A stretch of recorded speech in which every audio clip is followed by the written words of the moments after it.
Hi, everyone, and welcome to a special edition of Thursdays with Troy. I'm Troy Lambert, mystery author, super plotterer, and your host. This Thursday, we're going to do something that's a little bit different.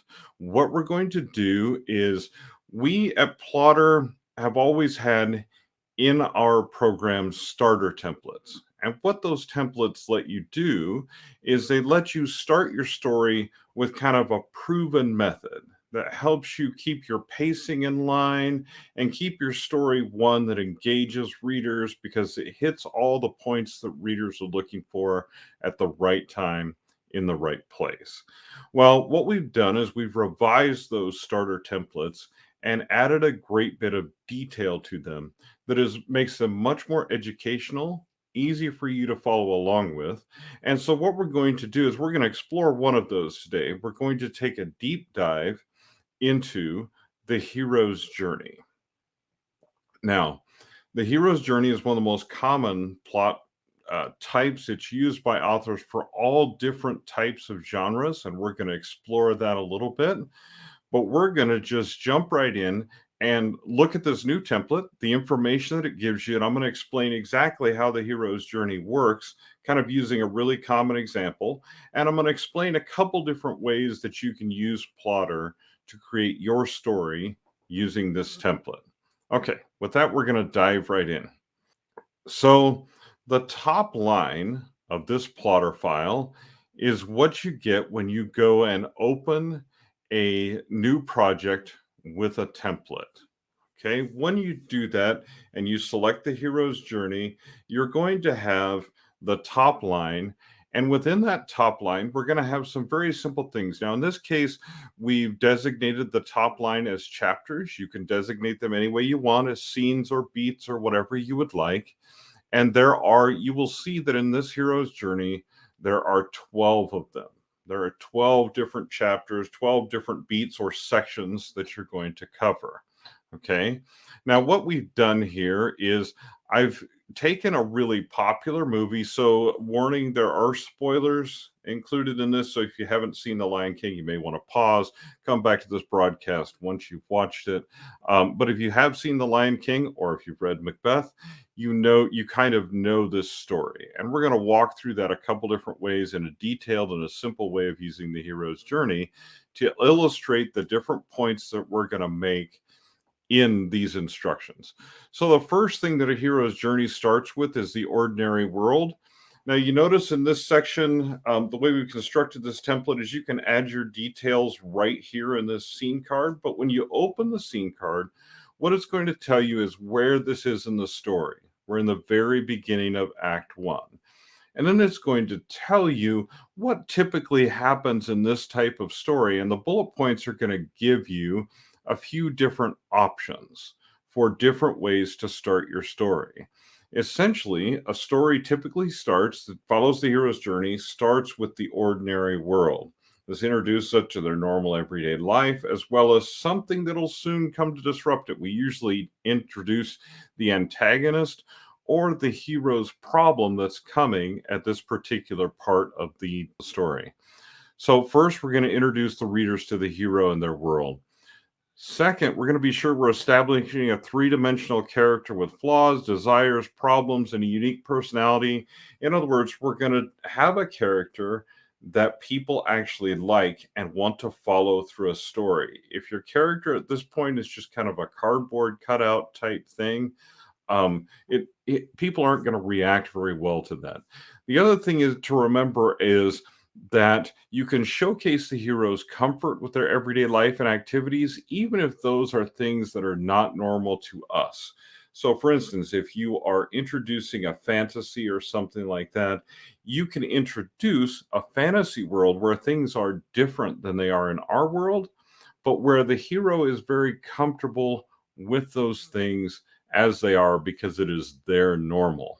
And then, of course, we're going to hint at something that displeases them about their life or world, a problem, a dramatic event, or we're going to kind of introduce an antagonist. Okay. What we've also got in this is the percentages of where approximately you should be in the story. Act 1 typically makes up 25% of your story. The ordinary world, the beginning of Act 1, is usually the first 12% of the story, approximately. Now, I don't want you to get hung up on percentages or word counts or anything like that. We say approximately 12% of the story, because if you're somewhere in that right range, you're going to be really close. But if you're 1,000 words off or something, I wouldn't worry exceptionally about something like that. Okay, this is more of just a pacing guideline, is the way you would use these templates. Now, we're going to look at the Lion King really quick here to look at a couple of different ways to do this. Now, many people, they get involved in plotting and they think, oh my goodness, everything has to be super complicated. Well, it doesn't have to be. So I'm going to show you the ordinary world for the Lion King in a couple different levels of detail. And we won't look at this at every aspect of the story as we go through, but we're going to look at some of them. Now, there's two ways to do detail. One of them is here, and what I've done is I've gone through all of the bullet points and gone, okay, did I do that? Introduce readers to the hero and their world. We're introduced to the king, Mufasa, and his son and heir, Simba. We're establishing a three-dimensional character with flaws. We fall in love with the little lion and his impulsive and inquisitive and kind of mischievous personality. And we show his comfort with everyday life and activities. We see in the first part of the movie, we see Simba playing with his father and having a good time with him and wrestling around and things like that, just getting to know who his father is. But we also learn through his father's POV that Scar, his brother, is now angry that he's no longer heir to the throne, and he's jealous. And we see a confrontation between the king and his brother, a warning of trouble to coming. So we've hit all these different things that we had in that initial template. Now, there are other ways you can do this. One of them is I can block all of these out into individual scenes that I'm going to write. First, I'm going to write the opening scene at Pride Rock. Then I'm going to see Simba playing, enjoying his father. We're introduced to Scar, and we see the foreshadowing of Mufasa's death in this particular thing. So these are all the 4 scenes approximately that I'm going to write that are going to be part of this initial chapter or this initial part of the story. Or if you're more of a pantser or you write less of an outline as you go along, you can simply start with this. We're introduced to the king, his son, the new heir to the kingdom, and his brother Scar, who is now jealous that he's no longer heir and will never be king. That really summarizes all these things that we're going to put in that first 2 chapters. So those are 2 different approaches to using the hero's journey. Now, as we go through, the second part of the hero's journey, once we reach the middle of Act 1, is the call of adventure. So we've seen the normal world. Now the hero's world is going to be changed. The hero is driven out of their everyday life and into the adventures. Now, you can have everything from a reluctant hero that has to have more than one call to one who's eager to go on a challenge or a mission or a quest, and they're really ready to go. Okay, these are the inciting incidents that hook the reader, but it also sets the scene for the rest of the book. So while you can have some tension in the introduction to the ordinary world, this is really where you have that initial kickoff scene that tells us this is what this adventure or this mission is going to be about. And we can show how this incident makes the hero's world uncomfortable. Now, obviously, the way that we do this with Lion King is that Simba's father races to save him from a stampede caused by Scar, and he's killed. So when his father is killed, this disrupts his world. He feels responsible for his father's death, and Scar convinces him others will see things that it's his fault too, and he flees the Pride Land for the jungle. Okay, so if you remember the movie, there's a really simple thing that disrupts Simba's life and sends him packing, okay, down running out into the desert. And of course, just like before, we can break that into the various different scenes that we're going to write. Mufasa gets in trouble in the elephant's graveyard. Scar lures Simba and Mufasa to an ambush, and Mufasa is killed. Okay, or we can again have this very simple. Simba gets in trouble.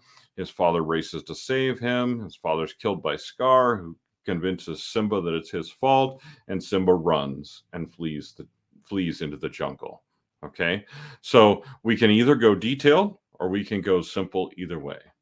Now, the next part of the hero's journey is one of the most important parts, and that's just basically um, a refusal of the call. So typically, the hero will have some reason that they don't want to go. You can think of all kinds of popular movies where this happens: Star Wars, Lord of the Rings. All those different things, even The Matrix, if you want to look at that one as well, where the hero is reluctant to go on this journey. Either they don't believe they're the right person for the job, they don't believe that they can do it, or they don't even believe that it's real necessarily. As we've said here, have the hero hesitate or try to refuse the call. They may say it's too dangerous. They feel they're too old. They don't believe it. All those different types of things. More than one call may be necessary to pressure the hero into taking the call. And if you raise the stakes after each refusal, it just becomes harder and harder for the hero to say no. Now, one of the things that I often talk about in um, creating different fictional things is that you need to include the hero's emotional response. Are they guilty? Are they angry? Are they annoyed by it? And what is their real motivation to keep going? What this does is it builds their character, but also causes the reader to be invested in your story. Now, you force the hero's hand with an inciting incident, but it's one they can't ignore anymore. So they basically have to turn into the next section where they actually accept the call. Now, beyond that, then we're right around the 20% mark of our story. We're going to be introduced to a mentor. Again, you can think of stories where this works. This is where young Simba, who's fled into the desert, meets Timon and Pumbaa, who eventually then change his life. This is the introduction of the person or item, which gives the hero confidence and the tools they need to succeed, even if they don't know that these are the tools they need to succeed. Okay, they can be someone with wisdom and experience. Yoda is a good example. Obi-Wan Kenobi is another good example.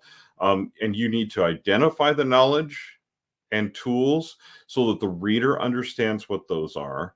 Show the hero gaining confidence because of the mentor's help, and then, or whatever the new knowledge is, and show how the mentor works with the hero to help change their perspective on life, carrying the hero into the story and taking up the call.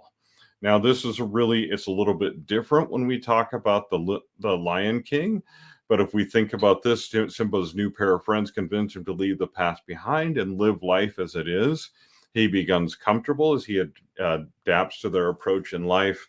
And then as we show how the mentors work with the hero, the urge to sing this song is just, and the awe-inspiring moment is kind of when they finish that song and Simba starts laughing and just enjoying the lifestyle that they have together. Of course, as the story moves along, we have to move our hero into more conflict and tension, because without conflict, there is no story.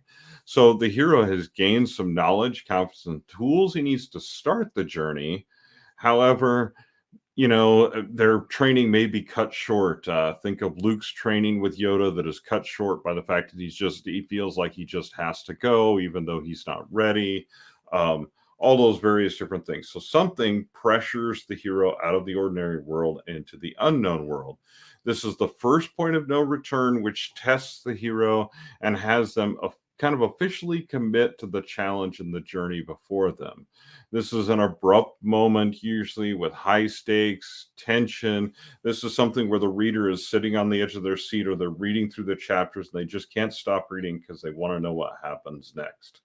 So sometimes in that case, the mentor is killed, they have a critical item stolen, or something like that. There's a kidnapping, there's an explosion. This is a big tension action type scene.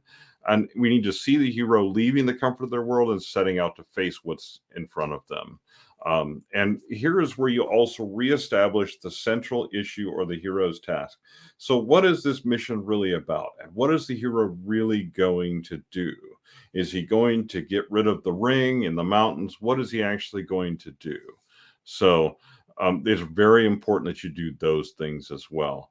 Also, again, remember that the development of the hero's character is what really brings the reader along with them. And be sure that their actions and their motivations and their goals align with who you develop them to be. So if they were previously timid, they don't transform into this brash hero that rushes into danger. They're still going to be timid. They're just going to go in. You're going to find a reason for them to go into danger anyway. Now, crossing the first threshold comes at the very end of Act 1.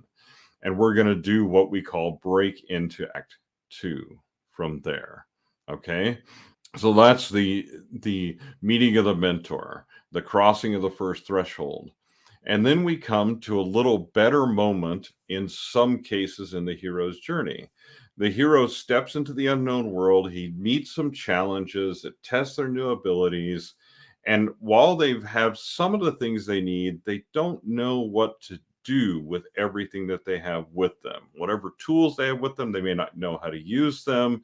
And there's danger in this new world. So they're overwhelmed. They need assistance. They need help of some sort. And the reader may doubt that the hero can succeed by this point. So this is where we're going to introduce the enemies and the harsh challenges to showcase how dangerous this world is. In The Lion King, we see Scar letting the hyenas into the land and them just kind of trashing everything. And we see Simba off in the wilderness, kind of doubting his ability to return and doubting whether people would accept him or not. And we introduce allies to support and strengthen the hero, a partner, a group, a newly forged team, something along that line, who will face multiple challenges with the hero. Sometimes this is as simple as in some of the old heroes' journeys with an old Western.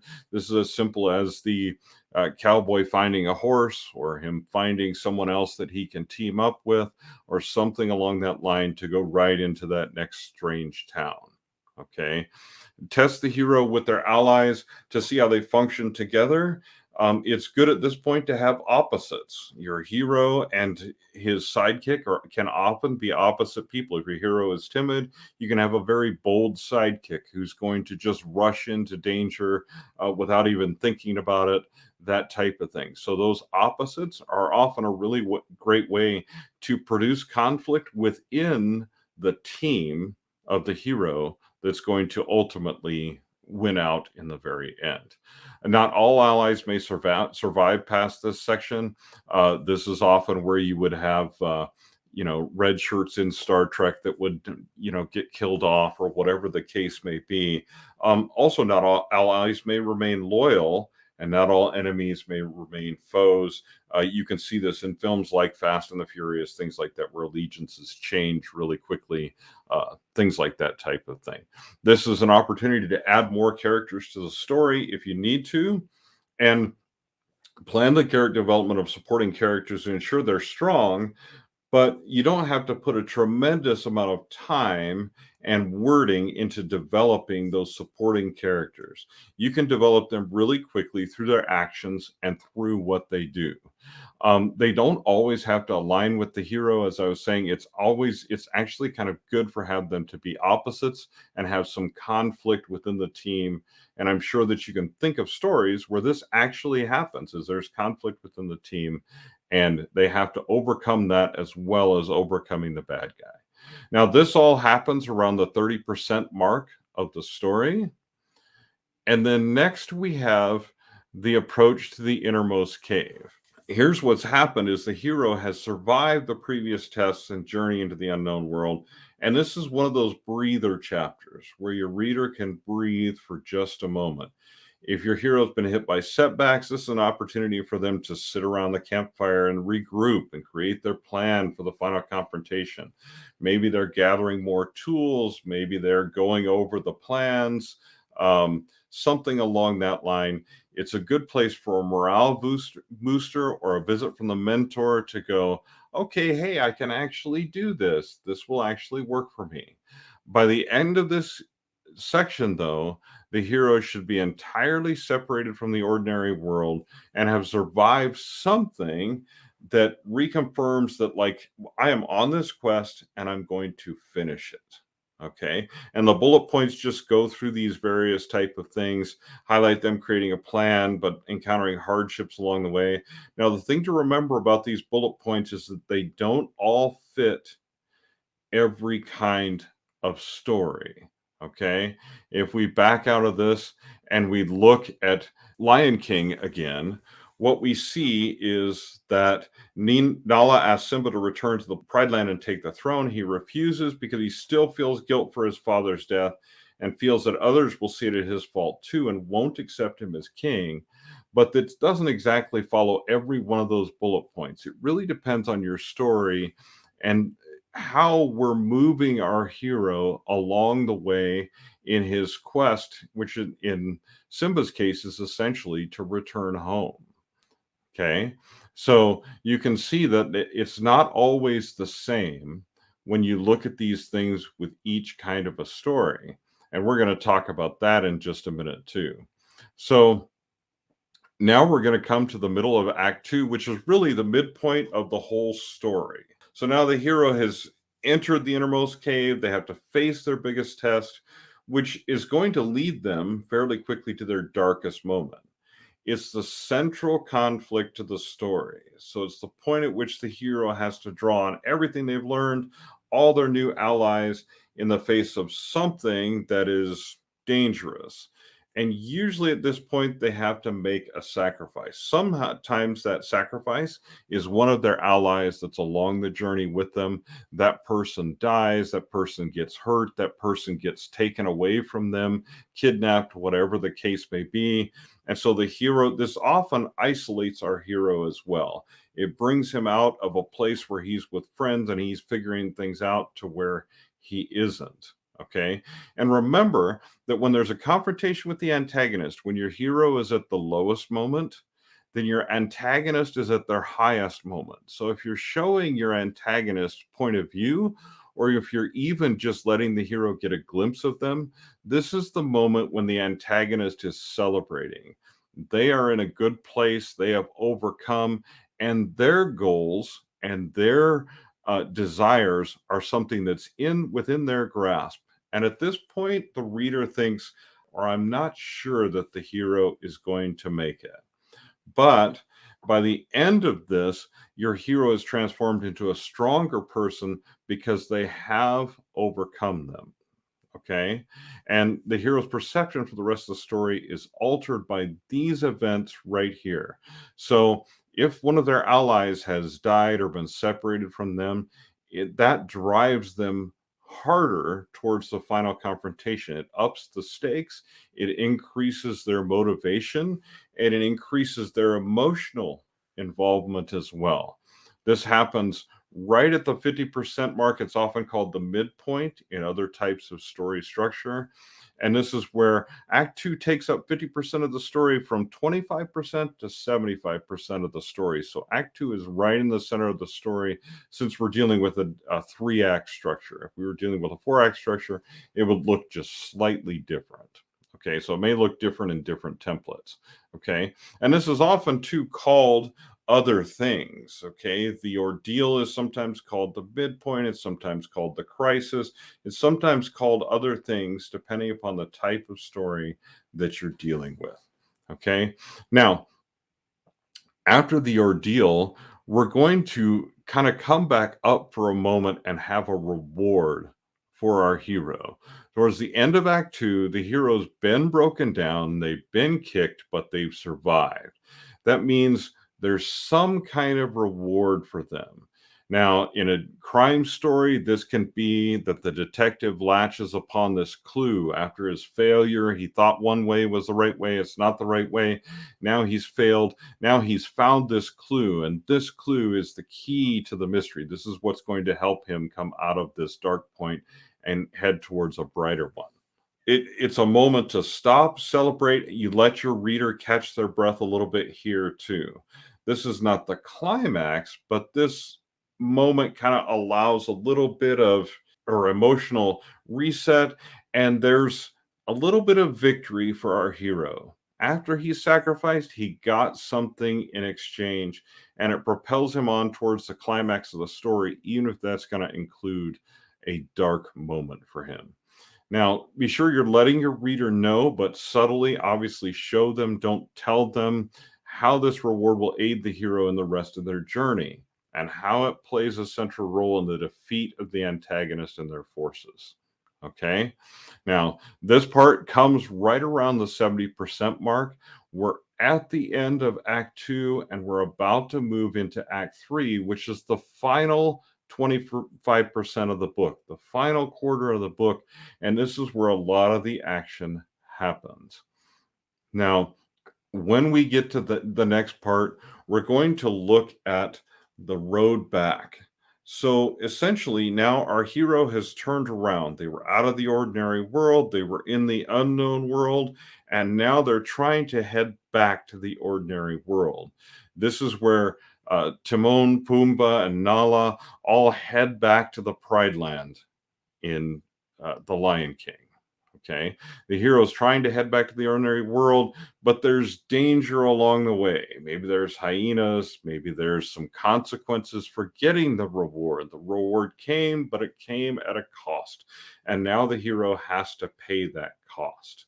Okay, so there's an increase in tension, there's more stakes, the hero's pursued by danger. They know that their mission isn't yet complete, but they are at this point 100% motivated to complete it. They may have thought they knew what they needed to get back to the ordinary world, but there could be some bigger obstacle in their way that they didn't know about.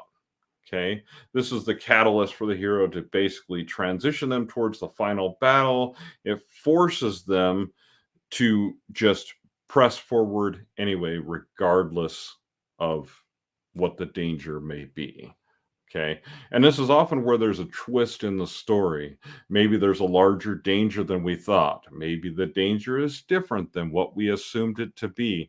There can be any number of ways to throw a twist in here that really throws the reader off of their game and make it clear why these events motivate our hero to finish the adventure before returning home.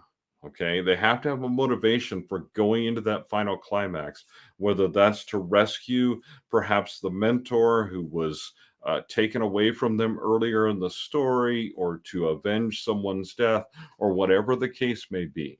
Okay, and this break into 3 where we burst into Act 3 and the final part of our story happens right around the 75% mark of our story. Now, the resurrection. So this is the real climax, and this is often called different things in other templates as well. It can be called the climax, the high point, whatever the case may be, but this is the real top point of the story. This is the final, most dangerous encounter. It's where there's the most risk. It's where motivation has to be the highest. It's where the hero's abilities have to be stretched to the fullest. Okay, he's learned all kinds of stuff along the journey. Now he needs to basically be fighting for his life, but also fighting for other things that are important and valuable to him. This is the part in Independence Day where we're racing to kill the aliens, all those type of things. This is whatever final battle that you can imagine. This is a part of tying up all the loose ends. We need to show how the hero uses everything they've learned so far in the story to be victorious. So this is where, if you've shown some secret little clue or some secret little thing laying around that the hero maybe barely picked up on, this is where they use that to be victorious. This is where you close that loop and satisfy the reader by showing them that that thing that you highlighted earlier in the book really does matter. Okay, so the hero in many ways is resurrected. They're transformed. It can be called a transformation. They're a stronger version of themselves. Their mind has changed. Their perspective has changed. And somehow this is the ultimate growth that they've experienced.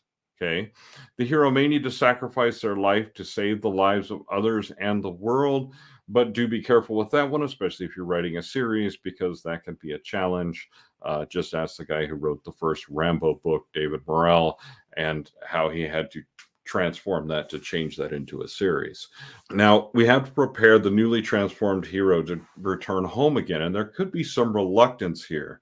This is a moment where you can still have a bit of tension. You're at the 85% mark, and maybe he has just defeated the bad guy, but maybe there's a reason that he's reluctant to return home again. Maybe he's still reluctant to take his position, like Simba to take his position on the throne. Maybe there's still something that's kind of holding him back. Okay, so this is the resurrection.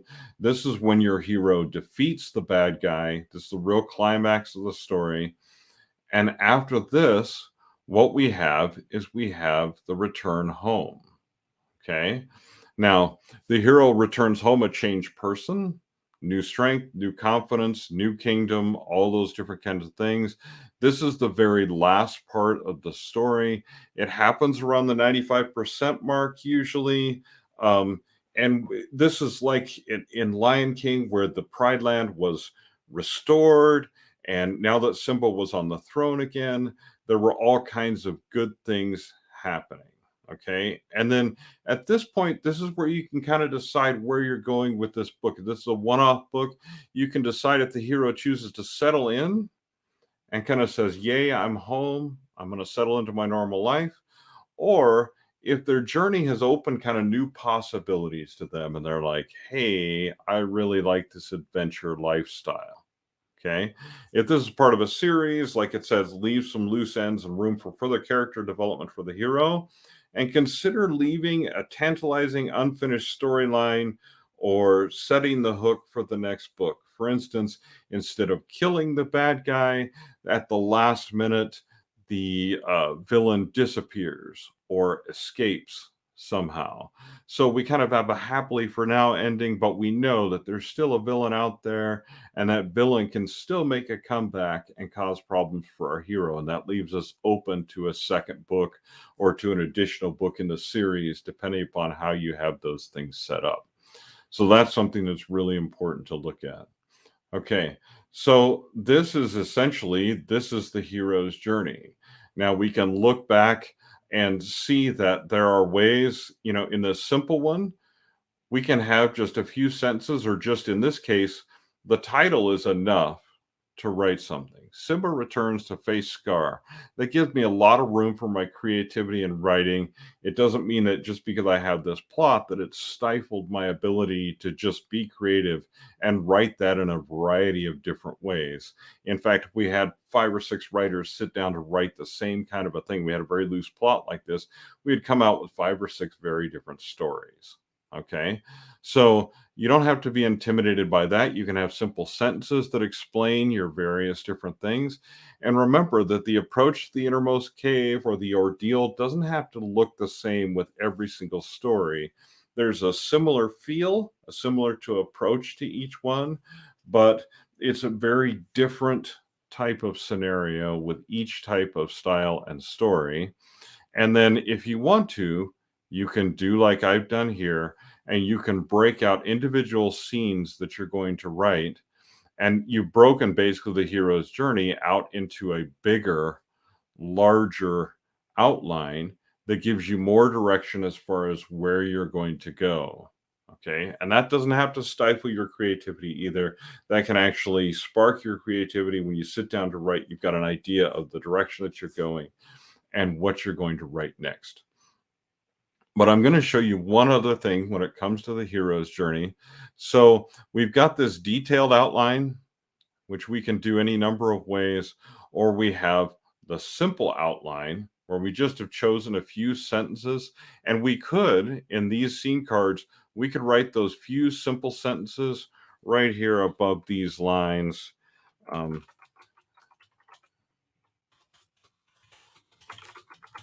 Or you could add them in between these various different bullet points, whichever way you wanted to do it, right? And then you can export this to Scrivener or Word and start writing right away to your various different ways of doing this, okay? So there's all kinds of ways that you can use this template, okay? And this is just a overview of how the hero's journey works. But I want to show you something else that I will do sometimes, And it's basically, I've taken this and I put it on kind of a pain scale. Okay. So actually, I'm going to zoom out here a little bit so that you can see what this looks like. And what it is I've started with the ordinary world. And then I put some different things on here, the ways that your story can go emotionally. So typically, the hero's journey is kind of like a man in whole type story. Your guy is living an ordinary world, something bad happens. That's the call to adventure. Things get worse, things stay worse, they stay worse. He might have a few bright moments when he finds some allies, then he has a big ordeal, and then things start to get better and he has the road back, the resurrection, all those kind of things. And the return of the elixir is where he returns to the ordinary world. So this just kind of shows you the shape that your story can be. But if you have more of a romantic type thing, the call to adventure can be something good. Hey, I fell in love, but then it goes back to being something bad. And maybe that's not absolutely worse. Maybe it's just something bad and you move that up here because your hero has lost his love now, or he's not sure that she's the one for him, and all those different kind of things. So you can vary this with genre and vary this emotional map. And sometimes I'll create these for my story to just see the different shape of the story by taking a step back and looking at the ordeal is the worst ever, and looking how I move the emotions around in the story and the roller coaster ride that then the reader goes on to basically get to the end. So that's another way that you can use the hero's journey. I won't go super in depth with that, but that's just a really quick overview of that particular thing. Okay, so here is the hero's journey. This is the top line is the new template from Plottr. It gives you a lot of direction and a lot of instruction on how exactly to construct your story so it follows the right pacing and it keeps your reader and you on track. So with that, thanks very much, everyone. I do appreciate you tuning in. I hope that this walkthrough was really helpful for you. So check out the Plottr templates that we have. Check out all the detailed education with them. Of course, there's all kinds of other resources that you can refer to around the web about these various different plot templates and styles. Okay, so I hope you learned a lot. I hope that was helpful, and we'll see you next Thursday for another Thursdays with Troy. Thanks. Bye.